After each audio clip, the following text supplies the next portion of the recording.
Periyar Maniammai Institute of Science and Technology, Tanjavur, B.Tech CSE with specialization in AI and ML and Data Science. World's first underwater magic show, The Great Underwater Escape by magician Vignesh Prabhu. Daily 4 shows between April 21st to June 4th. Experience our underwater tunnel, over 5,000 aquatic creatures and much more. Only at VGP Marine Kingdom.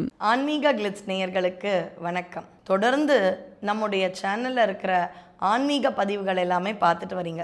ஆன்மீகம் வேறு, வாழ்க்கை வேறுன்னு இல்லை. அதனால் இப்போ இருக்கக்கூடிய காலகட்டத்துக்கு என்னென்னலாம் வேணுமோ அது மாதிரியான பதிவுகளை தான் மக்களுக்காக யோசித்து நாங்கள் கொடுக்குறோம். இன்றைக்கி நம்ம எதை பற்றி பார்க்க போகிறோம்? தலங்களாக போனோம். தொடர்ந்து இப்போ நம்ம வீட்டில் இருந்தபடியே ஒரு சின்ன விஷயத்தை நம்ம பின்பற்றினோம் என்றால் வாழ்க்கையில் உணவு பஞ்சமே இருக்காதுங்க. உணவு பஞ்சம்லாம் ஒரு காலத்தில் இருந்ததுப்பா, இப்போலாம் எங்கே அப்படின்னு நினைக்கலாம்.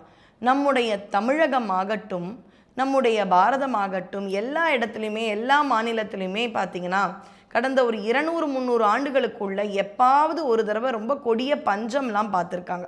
அதெல்லாம் இப்போ நமக்கு நினைவு தெரிஞ்சு வந்துதான்னு பார்த்தீங்கன்னா இல்லை. அப்படி தானே மருத்துவத்தில் நிறைய பண்ணிட்டோன்னு இருந்தோம். ஒரு பெரிய பெருந்தொற்று வரும் பொழுது தானே நமக்கு எந்த அளவு நம்முடைய வீரியம், நம்முடைய சக்தி இருக்குது அப்படின்றது புரிஞ்சுது.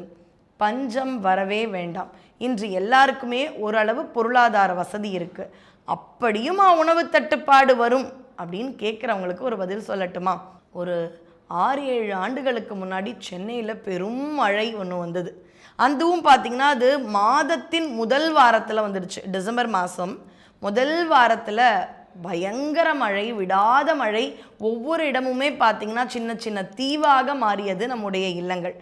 எப்போவுமே மாதத்தில் முதல் வாரத்தில் தான் அந்த ப்ரொவிஷன்னு போடுவோம், அரிசிலாம் வாங்குவோம்.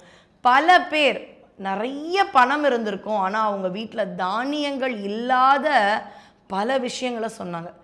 போய் வாங்க முடியல, கடை எங்கே இருக்கோ போக முடியல, வீட்டு வாசலுக்கு வர முடியல, பணம் இருந்தும் உணவு தட்டுப்பாடுன்றது வந்துடுச்சு அப்படின்னு வருத்தப்பட்ட நிறைய விஷயங்களை கேட்டிருப்போம். அப்போ பணம் இருந்திருக்கும், ஆனால் அரிசி வாங்கிறதுக்கு வீட்டை விட்டு கூட வெளியில் போக முடியாத ஒரு சூழ்நிலை. இப்படியும் நமக்கு ஒரு நிலைமை ஏற்படும். ஆனால் இப்போ நான் சொல்ல போகிற ஒரு சின்ன விஷயம் நீங்கள் நம்பிக்கையோடு செய்தால் அந்த ஒரு தட்டுப்பாடோ பஞ்சமோ கடவுள் நமக்கு தரவே மாட்டார். என்ன, திருப்பியும் நான் பழைய காலத்து பாட்டி அவங்கள தான் சொல்ல போகிறேன். அவங்களாம் அந்த காலத்தில் என்ன சொல்லுவாங்கன்னா, ஏதாவது வாங்கணும்னு வைங்களேன், உதாரணத்துக்கு வீட்டில் உப்பு வாங்க வேண்டிய நிலைமையில் இருக்குன்னா அவங்க எப்படி சொல்லுவாங்கன்னா, உப்பே இல்லை சொல்ல மாட்டாங்க, அரிசியே இல்லை சொல்ல மாட்டாங்க. அப்போ எப்படி சொல்லுவாங்க? பாசிட்டிவ் வேர்ட்ஸ், அதாவது நேர்மறையான வார்த்தைகள். அதன் மூலமாக உப்பு வாங்கணும், அரிசி வாங்கணும், துவரம் பருப்பு வாங்கணும் அப்படின்னு தான் சொல்லுவாங்க. இல்லைன்ற வார்த்தையே கூட வீட்டில் சொல்லக்கூடாது. பெரியவங்க இருந்தால் இப்போ கூட சொல்லுவாங்க, அது இல்லையா இது இல்லை, எப்போ பார்த்தாலும் இல்லை இல்லைன்னு சொல்லாத, வீட்லேயே மங்களமான சொற்களை நீ பேசணும். இதெல்லாம் பெரியவங்க இருந்தால் நமக்கு கற்றுக் கொடுக்குற ஒரு விஷயம். இன்னொன்று சொல்லட்டுமா? நம்ம எந்த ஊருக்கு வேணாலும் போகலாம், அலையலாம், திரியலாம். ஆனாலும் ரொம்பவே நல்ல உணவோடையே சுற்றுலாக்கெலாம் போகிறோன்னே வைங்களேன், ஒரு 10 நாள் கழித்து நம்ம வீட்டுக்கு வந்து தூங்கி எழுந்த உடனே ஒரு வார்த்தை சொல்லுவோம், எங்கே போனாலும் சரிப்பா, எங்கள் வீட்டில் தூங்கி எழுந்தா இருக்கிற ஒரு நிம்மதி எனக்கு எங்கேயுமே கிடைக்கிறதில்ல.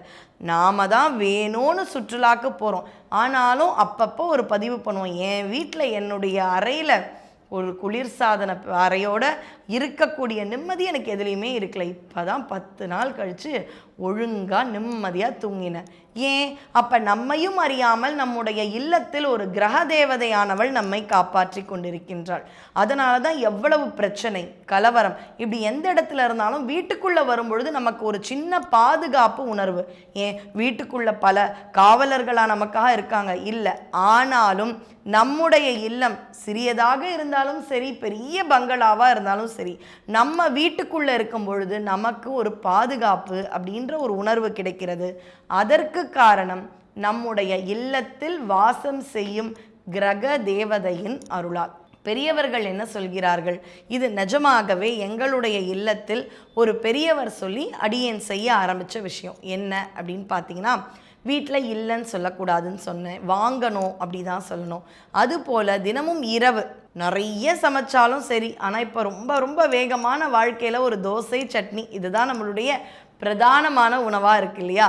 இது மாதிரி ரொம்ப ரொம்ப எளிமையான உணவு தான் நம்ம பண்ணுறோன்னாலும் சரி, ஆனால் தினம் தினம் இரவு வேளை நம்முடைய இரவு உணவு அந்த வேலை முடிந்த பிறகு நம்முடைய அடுப்பை சுத்தம் செய்ய வேண்டும். சுத்தம் செய்து அந்த அடுப்பு இருக்கும் மேடை இருக்கு இல்லையா, அந்த மேடையில் ஒரு சின்னதாக ஒரு சாக் பீஸ் வாங்கி வச்சுக்கோங்க. வாங்கிட்டு இரவு ஒரு 20 வினாடிகள் நம்ம இறைவனோட பேசணும். என்னென்ன? அக்ஷயமாக இந்த வீட்டில் தானியங்களோ உணவுகளோ எந்த ஒரு பற்றாக்குறை இல்லாமல் எப்போவுமே இங்கே நிறைவா எல்லாம் இருக்க வேண்டும் இறைவா அப்படின்னு வேண்டிக்கொண்டு அந்த அடுப்பு மேடையில் நீங்கள் என்ன எழுதணும் தெரியுமா? அக்ஷயம் அப்படின்னு எழுதுங்க. நான் சொல்கிறத கேளுங்க. ஆனால் நீங்கள் ஒரு மண்டலம்னு சொல்லக்கூடிய 48 நாட்கள் இதை உங்களுடைய வாழ்க்கையில் பின்பற்றி தான் பாருங்களேன். கண்டிப்பாக அந்த உணவு வளம், சில சமயம் உணவு பற்றாக்குறை இதெல்லாம் எனக்கு பிரச்சனை இல்லைன்னு இருக்கலாம், ஆனால் உணவு ஒவ்வாமைன்னு இருக்கும். சில பேர் சொல்லுவாங்க, முன்னாடிலாம் எங்கே வேணாலும் போய் சாப்பிடுவேன், எதை வேணாலும் சாப்பிடுவேன், இப்போ எதை சாப்பிட்டாலுமே பார்த்திங்கன்னா ஒவ்வாமையாக இருக்குது. இந்த உணவு எனக்கு செரிமானமாகவே இல்லை, இந்த காய் எனக்கு ஒத்துக்கலை, இந்த உணவு எனக்கு ஒத்துக்கலை, இதெல்லாம் இருந்தாலும் சரி, இறைவனை வேண்டி அந்த குடும்ப தலைவியானவர்கள் அந்த அடுப்பு மேடை மேலே அட்சயம் அல்லது வடமொழியில் அக்ஷயம் அப்படின்றத எழுதி வையுங்கள். கண்டிப்பாக அக்ஷயமாக உங்கள் இல்லத்தில் தானியங்களும் உணவும் கண்டிப்பாக பெருகி கொண்டே இருக்கும். ஒரு சின்ன கதை சொல்லட்டுமா? நிஜமாவே ஒருத்தர் இந்த மழை காலத்தில் என்ன பண்ணாங்களாம், உணவு தட்டுப்பாடாம். ஆனால் அவங்க வீட்டில் எப்போவோ வாங்கி வச்ச ஒரு 2 கிலோ அரிசி உபயோகமாக இருந்ததாம். எதுக்காக அப்படின்னு பார்த்தீங்கன்னா, விலை மலிந்த அரிசியை வாங்கி அவங்க வீட்டுக்கிட்ட வர காக்கா குருவிக்கெல்லாம் போடுவாங்களாம். கணவர் சொல்லுவாங்களாம், இதெல்லாம் எதுக்கு வாங்குற? இல்லை, காக்கா குருவிக்கு போடலான்னு வாங்குறேன். இதனால் ஏதாவது உபயோகம் இருக்கா? ஒரு பயன்பாடும் கிடையாது. இல்லைங்க, தர்மம் தலை காக்கும் அப்படின்னு சொல்லுவாங்களாம். இப்படியே வாழ்ந்துட்டு வராங்க. நான் சொன்ன மாதிரி அந்த மாதத்தின் முதல் வாரம் பயங்கர மழை. அவங்க வீட்டில் இருப்புக்காக இருந்த அரிசியெல்லாம் தீர்ந்து விட்டதாம். உடனே அவங்க என்ன பண்ணாங்களாம், அந்த குருவிக்காகவும் காக்காக்காகவும் வாங்கி வச்சாங்க இல்லையா, கொஞ்சம் விலை மலிந்த அரிசியாக இருந்தாலும் அந்த அரிசியை தான் சுத்தம் செய்து சாதமாக வடித்து குடும்பமே சாப்பிட்டார்களாம். சொன்னேன் இல்லையா, தர்மம் தலை காக்கும். நம்முடைய வார்த்தைகளுக்கு அவ்வளவு வலிமை உண்டு. பெரிய புராணம் அப்படின்னு தொண்டர்களை பற்றிய ஒரு காவியம் இருக்கு. 63 சிவனடியார்களை பற்றி சேக்கிழார் அப்படின்ற ஒரு பெரிய அருளாளர் எழுதியிருக்கார். அதை பற்றி இப்போ எதுக்கு நான் சொல்கிறேன் அப்படின்னு நீங்கள் கேட்குறீங்கன்னா, அவ்வளவு பெரிய புராணம், 4000த்திற்கும் மேற்பட்ட பாடல். ஆனால் அதில் ஒரு இடத்துல கூட அமங்கலமான வார்த்தைகளை சொல்லவே இல்லையாம். அமங்கலமான வார்த்தைகள் என்பது நம்ம வீட்டில் வரக்கூடாது.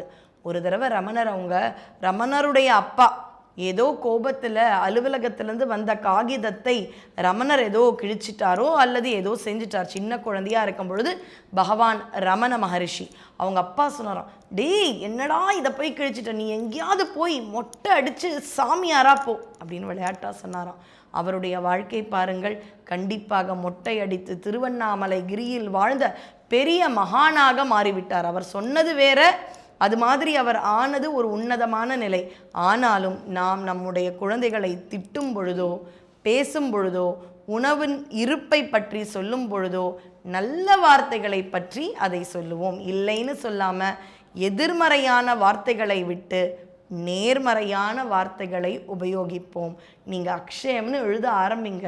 கண்டிப்பாக உணவு வளம் மனவளம் எல்லாமே உங்களுக்கு பெருகுவதை 48 நாட்களில் நீங்கள் உணருவீர்கள். அதை உங்கள் பழக்க வழக்கமாக மாற்றிவிடுங்கள். மேலும் பல அற்புதமான செய்தியோடு உங்களை சந்திக்கின்றோம். நன்றி, வணக்கம். Periyar Maniammai Institute of Science and Technology, Tanjavur, B.Tech CSE with specialization in AI and ML and data science. World's first underwater magic show, The Great Underwater Escape by magician Vignesh Prabhu. Daily 4 shows between April 21st to June 4th. Experience our underwater tunnel, over 5,000 aquatic creatures and much more. Only at VGP Marine Kingdom.